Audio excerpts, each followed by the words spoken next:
அஸ்ஸலாமு அலைக்கும் வரஹ்மத்துல்லாஹி வபரகாத்துஹு. அன்பிற்கினிய சகோதர சகோதரிகளே, நம் அனைவர் மீதும் ஏக இறைவனுடைய அமைதியும் கருணையும் உண்டாகட்டமாக என்கிற உயரிய பிரார்த்தனைகளோடு பாலஸ்தீனத்தினுடைய காசா பகுதிகளில் இஸ்ரேலிய ஆக்கிரமிப்பு இராணுவம் நடத்தி வரக்கூடிய தாக்குதல்கள் 671வது நாளாகவும் இன்றும் தொடர்ந்து வருகிற செய்திகளை நம்ம தொடர்ந்து பார்த்து வருகிறோம். ஒரு பகுதி மொத்தமாக கிட்டத்தட்ட 2 ஆண்டுகளாக முழுமையான தாக்குதலுக்கு உள்ளாக்கப்பட்டு வருகிறது. சர்வதேச சமூகத்தினால் எதுவும் செய்ய முடியவில்லை, யாராலும் நிறுத்த முடியவில்லை.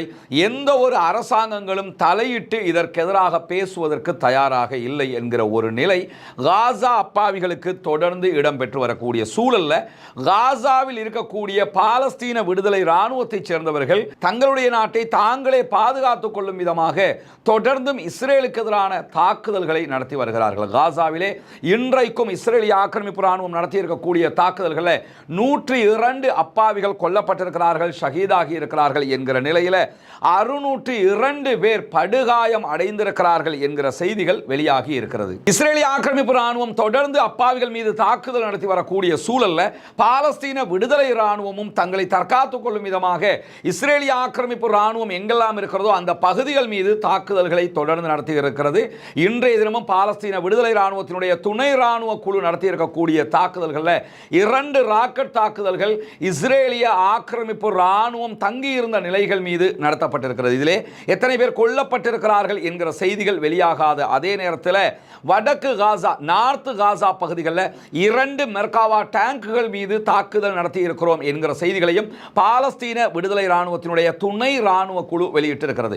2 மெர்காவா டேங்குகள் எனும்போது கிட்டத்தட்ட 10 பேர் குறைந்தது அதிலே கொல்லப்பட்டிருப்பதற்கான வாய்ப்புகள் இருக்கிறது என்பதையும் நாம் புரிந்து கொள்ளுகிற அதே நேரம் நட்சாரிம் காரிடார் என்று சொல்லப்படக்கூடிய பகுதிகளில் இஸ்ரேலிய ஆக்கிரமிப்பு இராணுவத்தினுடைய இராணுவ தளவாடங்கள் வைக்கப்படக்கூடிய ஒரு பகுதியாக அது நிர்வகிக்கப்படுகிறது. அதனுடைய கட்டுப்பாட்டு மையங்களும் அதில் இயங்கி வரக்கூடிய சூழல்ல பாலஸ்தீன விடுதலை இராணுவம் இன்றைக்கு அந்த பகுதிகள் மீதும் ராக்கெட் தாக்குதல்களை நடத்தி இருக்கிறார்கள் என்கிற செய்திகளும் வெளியாகி இருக்கிறது. தொடர்ந்து தங்களுடைய நாட்டை பாதுகாத்துக் கொள்வதற்காக, தங்களுடைய பொதுமக்களை பாதுகாத்துக் கொள்வதற்காக பாலஸ்தீன விடுதலை இராணுவம் இப்படியான தாக்குதல்களை நடத்தி வரக்கூடிய நிலையில் நமக்கெல்லாம் தெரியும், பாலஸ்தீனத்தை மொத்தமாக ஆக்கிரமிக்க வேண்டும், மொத்தமாக நாங்கள் ஆக்கிரமிக்க போகிறோம் என்கிற செய்திகளை இஸ்ரேலிய பிரதமர் பெஞ்சமின் நெதன்யாகு தொடர்ந்து சொல்லி வருகிறார். பாலஸ்தீனத்தை மொத்தமாக ஆக்கிரமிப்பதுன்னா என்னன்னு கேட்டா, அவர்களுடைய இராணுவத்தை போட்டு வான்வழி, தரைவழி, கடல் வழி என்று கடைசி முயற்சியாக உச்சகட்ட தாக்குதல்களை நடத்துவார்கள். இந்த தாக்குதல் தொடர்பாக தங்களுக்கு எந்த எதிர்ப்பும் இல்லை, அது தொடர்பாக எந்த கருத்துக்களையும் நாங்கள் சொல்ல விரும்பவில்லை என்கிறார் அமெரிக்க அதிபர் டொனால்ட் ட்ரம்ப். இதே நேரத்தில் இப்படி ஒரு அழிவு நடக்க போகிறது என்று இன்றைக்கு ஒரு 1 வீக்காக கதையாடல்கள் நடந்து வருகிற போது, வெளிப்படையாக இஸ்ரேல் சொல்லி வருகிற போதும் அரபு நாடுகள் எதுவும் இதை பற்றியும் வாய் திறக்காமல் இருக்கிறார்கள். இப்படியான சூழல்ல காசாவை ஒட்டுமொத்தமாக ஆக்கிரமிப்பது, காசாவிலே இராணுவ ஆட்சியை கொண்டு வருவது என்பதுதான் இஸ்ரேலுடைய திட்டம். இந்த திட்டத்திற்கு குறைந்தது 3 மாதங்கள் தேவைப்படும். 3 மாதம் முழு வீச்சிலே அவர்கள் சண்டையிட வேண்டி வரும், குண்டுகளை போட வேண்டி வரும், அழித்து நொறுக்க வேண்டி வரும், ஆயிரக்கணக்கான லட்சக்கணக்கான பொதுமக்களை கொன்று குவிக்க வேண்டி வரும். இப்படியான ஒரு கடைசி முயற்சியை அவர்கள் செய்வதற்கு தயாராகிற போது இஸ்ரேலிய பிரதமர் பெஞ்சமின் நெதன்யாகுக்கும் இஸ்ரேலுடைய இராணுவ தளபதி இயால் ஜமீருக்கும் இடையில பலத்த கருத்து வேறுபாடுகள் இதிலே உருவாகி இருக்கிறது என்பதை தொடர்ந்து நம்ம பார்த்து வர்றோம். இயால் ஜமீரை பொறுத்தவரையில் அவரை இராணுவ தளபதியாக பெஞ்சமின் நெதன்யாகு தான் கொண்டு வந்தார். ஏற்கனவே இருந்த இராணுவ தளபதி இந்த யுத்தத்தில் நாங்கள் தோல்வி அடைந்துகிட்டு இருக்கிறோம் சொல்லி அவர் ராஜினாமா பண்ணார். அதற்கு பிறகுதான் இவர் இராணுவ தளபதியாக கொண்டு வரப்பட்டார். இவர் 100% பெஞ்சமின் நெதன்யாகுவினுடைய விசுவாசியாக செயல்பட்டவர். ஆனாலும் எவ்வளவு விசுவாசமாக நான் உங்களுக்கு இருக்கிறேன் என்பதற்கு ஆதாரம் என்னன்னு சொன்னா, காசாவை ஒட்டுமொத்தமாக ஆக்கிரமிப்பது என்பது நம்மால் முடியாத காரியம். நமக்கு நிறைய சேதங்கள் ஏற்படும், ஆயிரக்கணக்கான நம்முடைய சோல்ஜர்ஸ்களை நம்ம இழக்க வேண்டி வந்துடும், நிறைய பேர் செத்து மடிஞ்சிருவாங்க. பாலஸ்தீன விடுதலை இராணுவமும் கடைசி இலக்காக விடாமல் சண்டையிடுவார்கள். அதை தாண்டி காசாவை நாம் கைப்பற்றிட்டோம் என்று சொன்னா கூட அதற்கு பல பில்லியன் அமெரிக்க டாலர்கள் நாம் செலவிட வேண்டி வரும். மொத்தமாக பாலஸ்தீன விடுதலை இராணுவத்தை நம்ம அழிச்சு முடிச்சிட மாட்டோம். அவங்க பங்கருக்குள்ள இருந்துகிட்டே இருப்பாங்க, தொடர்ந்து நம்ம மேல தாக்குதல் நடத்திக்கிட்டே இருப்பாங்க, இந்த யுத்தத்துக்கு முடிவே வராது. எனவே பாலஸ்தீனத்தினுடைய காசா பகுதிகளை மொத்தமாக கைப்பற்றுவது, மொத்தமாக ஆக்கிரமிப்பது என்பதற்கு நான் உடன்பட முடியாது என்பதில் மிக தெளிவாக இருக்கிறார் இஸ்ரேலுடைய ராணுவ தளபதி இயால் ஜமீர். அவர் இந்த காசாவை ஒட்டுமொத்தமாக கைப்பற்றுகிற திட்டத்தை நிராகரித்திருக்கிறார். என்னால் இதை சமாளிக்க முடியாது என்று மிக தெளிவாக சொல்லி இருக்கிறார். காசாவுக்கு உடனடி தீர்வே என்னன்னு சொன்னா, நம்ம பாலஸ்தீன விடுதலை அமைப்போடு பேசி ஒரு சமாதான உடன்படிக்கைக்கு போவதுதான்.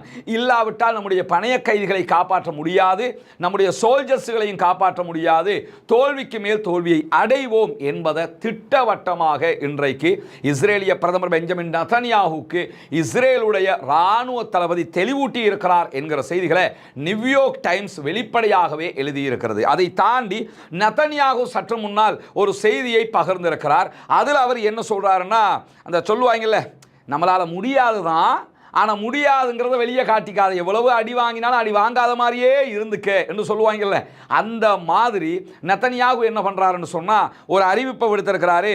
எங்களுக்கு அச்சுறுத்தல் இல்லாத அரபு நாடுகளுடைய படைகளிடத்தில் காசாவை நாங்கள் ஒப்படைக்க விரும்புகிறோம். இந்த யுத்தம் ஆரம்பித்து 6 மாதத்திலேயே இருந்தால் சொல்ல ஆரம்பிச்சிட்டான். இதை ஏன்னு கேட்டால், காசாவை ஆக்கிரமித்ததுக்கு பிறகு இராணுவத்தை வச்சு காசாவை வழிநடத்துறதுங்கிறது அதுக்கு பல பில்லியன் அமெரிக்க டாலர்களை இஸ்ரேல் செலவழிக்கணும். சும்மா எல்லாம் ஆக்கிரமிச்சுட்டு இருக்க முடியாது. அங்கே இருக்கக்கூடிய யார் மீதியாக இருக்கிறார்களோ அந்த மக்களை பராமரிக்க வேண்டும், அவர்களுக்கு தேவையான எல்லாத்தையும் பண்ணணும், எல்லா செலவையும் இஸ்ரேல் தான் எடுக்கணும்.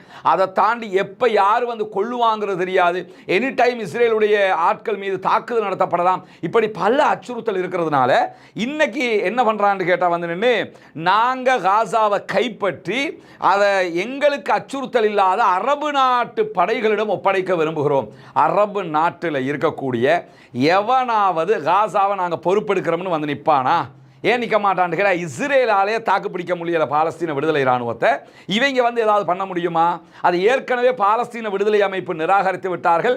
எந்த ஒரு அரபு நாட்டு படைகளும் எங்களுடைய நாட்டை ஆக்கிரமிக்க கூடாது என்று சொல்லிவிட்டார்கள். இவங்க பிடிப்பாங்களா, பிடிச்சி அரபு நாட்டு படைகள்கிட்ட கொடுப்பாங்களா? இவங்கள்ட்ட அடிமையாக இருந்தது பத்தாதுன்னு அரபு நாட்டுக்காரங்கள்ட்ட அடிமையாக பாலஸ்தீன மக்கள் இருக்கணும் என்பதுதான் பெஞ்சமின் நெதன்யாஹுவினுடைய திட்டம். அந்த திட்டத்தை பாலஸ்தீன விடுதலை அமைப்பு எப்போதோ நிராகரித்து விட்டது.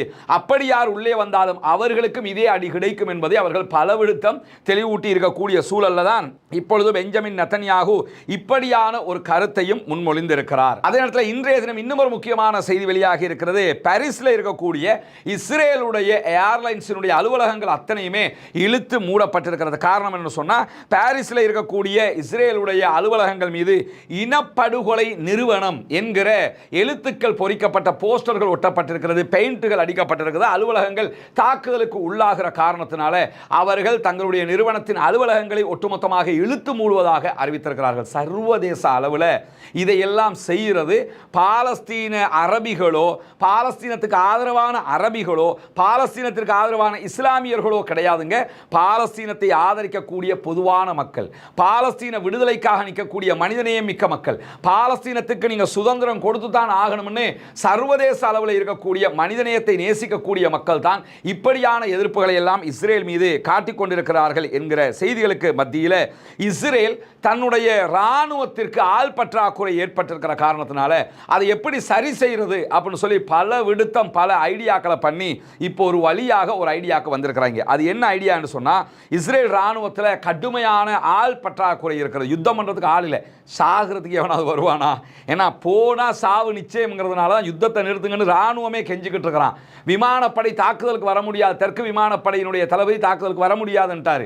இப்படி பல பின்னடைவுகள் இருக்கக்கூடிய நேரத்தில் 50 வயதுக்கு மேற்பட்ட இராணுவத்தில் செயலாற்றி ஓய்வு பெற்றவர்களை கொண்டு ஒரு ரிசர்வ் படையணி, ஒரு பட்டாலியனை உருவாக்குவதற்கான திட்டத்தை தற்போது இஸ்ரேல் இராணுவம் அறிவித்து அதற்கு இஸ்ரேலுடைய அமைச்சரவையும் அனுமதி கொடுத்திருக்கிறது. யுத்தம் பண்றதுக்கு ஆள் இல்லை, அதனால் யாரெல்லாம் ரிட்டையர்டாக இருப்பாங்களோ அதில் 50 வயசுக்கு மேலே இருப்பாங்கல்ல வயசாளிகள், அந்த வயசாளிகளில் கொஞ்சம் பேர்த்தை சேர்த்து ஒரு பட்டாலியனை உருவாக்க போகிறாங்க. எப்படியுமே உங்களுக்கு 50 வயசுக்கு மேலே ஆயிடுச்சு, நீங்கள் வீட்டில் இருந்தாலும் எப்படியும் உங்களோட காலத்துக்கு ஏற்ற மாதிரி மாதிரி செத்துருவிய, அதனால் போய் காசாவில் செத்துக்க தள்ளி விடுற மாதிரி கதையாக நீங்களாம் வாங்க உங்களுக்கு ஒரு பட்டாலியனை உருவாக்கி தர்றோம்னு சொல்லி அப்படியான ஒரு குரூப்பை உருவாக்குவதற்கு தற்போது முடிவெடுத்திருக்கிறார்கள். எவ்வளவு கேவலமான நிலை என்று பாருங்க. உலகத்தில் இருக்கக்கூடிய அத்தனை உச்சகட்ட ஆயுதங்களும் இருக்கிறது, அவ்வளவு பலமும் இருக்கிறது. ஆனாலும் அவர்களுக்கு போராடுவதற்கு ஆட்கள் இல்லை, சண்டை பிடிப்பதற்கு ஆட்கள் இல்லை, ஜெயிப்பதற்கு முடியாது, பணைய கைதிகளை மீட்டெடுக்க முடியவில்லை, பாலஸ்தீன விடுதலை ராணுவத்தை அழிக்க முடியவில்லை என்கிற